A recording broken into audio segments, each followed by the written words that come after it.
Will working from home upend Silicon Valley? And will it upend the tech industry? Because right now, we are all working from home. We've all set ourselves up kind of like this cartoon, which always makes me laugh. And what's interesting to me right now is that it's kind of working. You know, my job, Wired Magazine, we're still putting out the magazine, we're still putting out the website. In a lot of information tech jobs, it's kind of easier to work from home than we thought. And I feel like there's a little bit of a work from home bubble right now. We all feel like, oh wow, a couple months in, well maybe we'll work from home forever. And the first thing I'm going to say about that is I'm a little bit worried. I'm a little bit worried that we're overestimating our ability because right now we're burning some of the social capital that we built up before we started working from home. When we go on a Zoom screen with our office mates, we know them all because we've spent time in the office with them. As offices turn over, as we move to new jobs, I think it's going to get pretty complicated. So right now may feel a little easier than it will down the road a little bit. I'm also worried about hacking. I'm worried that we don't have the infrastructure to keep people safe that we did before this pandemic hit. Now that every office is remote and distributed, there are all these vectors for attackers. And we've started to see a real uptick in cybercrime. People figuring out, oh wait, it used to be harder to go through the corporate paywall. Well, now we can go after individuals and see if we can worm our way into the network that way. It's another big risk factor, and it's something that cyber operations inside of every company need to really think through. There's another trend that I think will be accelerated from working from home that maybe people haven't grappled. And that is that one of the big things that has happened in tech over the last 5 years or the last 10 years has been the shifting of power from central organizations to individuals, right? From the core to the edge.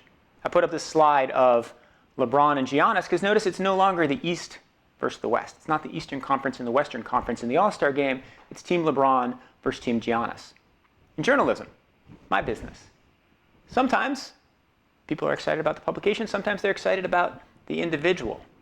The creation of social media and all of those platforms has changed the way power works. And I wonder, as the office disappears, as some of the centralizing forces of having everybody in the same building and connecting and building workplace identity, as that shrinks, whether this trend will continue.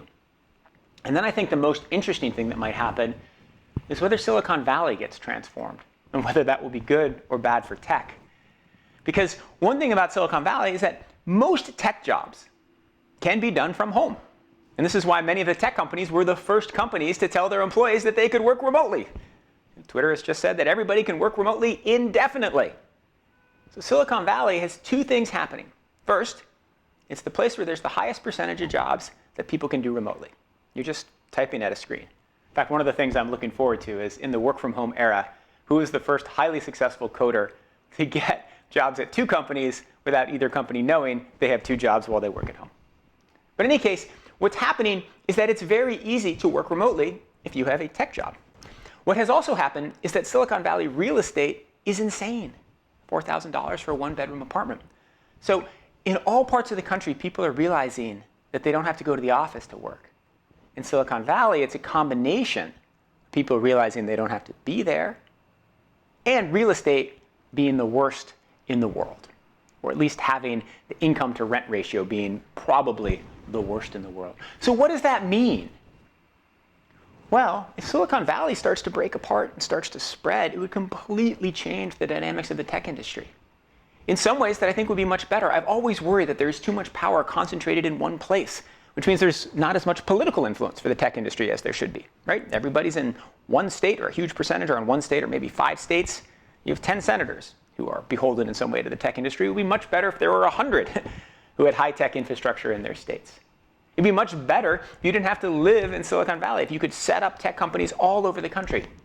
And so my hope, the best case scenario, would be that the coronavirus crisis leads to a breakup of Silicon Valley in a way that doesn't stop innovation and leads to the tech industry sprouting up in new ways all over the place. The worst case scenario, though, is that there is something magical about Silicon Valley. And the reason why it's kept being built up over the last decade, over the last 2 decades, over the last 5 decades, is because there is something special about having one place where so much activity happens. And then my fear would be, if people start to leave, maybe technology in the United States loses some of its competitive advantage with the world.